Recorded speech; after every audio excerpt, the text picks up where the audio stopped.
Lorsqu'on effectue une multiplication avec des nombres décimaux, mais aussi que ces nombres décimaux sont négatifs, il faut se rappeler ce que nous avons vu dans la multiplication des nombres négatifs dans la section, dans le dossier 3 plutôt.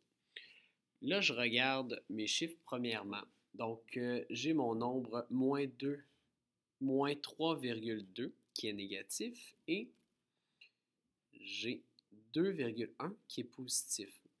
Dans le dossier numéro 3, nous avons vu que lorsqu'on multiplie un négatif avec un positif, le résultat allait nous donner un signe négatif. Donc, le résultat nous donne un signe négatif.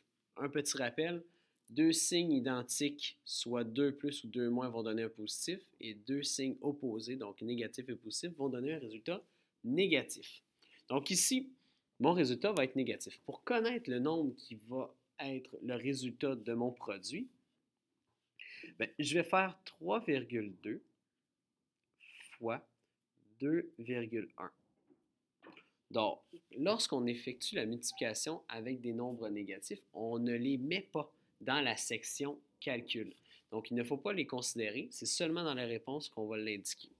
Pour faire 3,2 fois 2,1, on se rappelle que lorsqu'on multiplie des nombres décimaux, on ne considère pas les virgules et on attend la fin pour les ajouter à notre résultat. Donc, je vais faire 2 fois 1, 2, 2 fois 3, 1 fois 3, 3. Par la suite, j'ajoute un 0, puisque je change d'unité. Je m'en vais au niveau des dizaines. 2 fois 2, 4. Et 2 fois 3, 6. Au total, lorsque je les additionne, 2 plus 0, 2. 3 plus 4, 7. Et 0 plus 6, 6. Puisque ici, j'avais deux chiffres après la virgule dans mes deux nombres, je considère que j'ai deux chiffres après la virgule dans mon résultat. Donc, le résultat final me donne 6,72. Donc, résultat de mon produit de nombres négatifs, moins 6,72. J'encadre ma réponse ou bien je la surligne.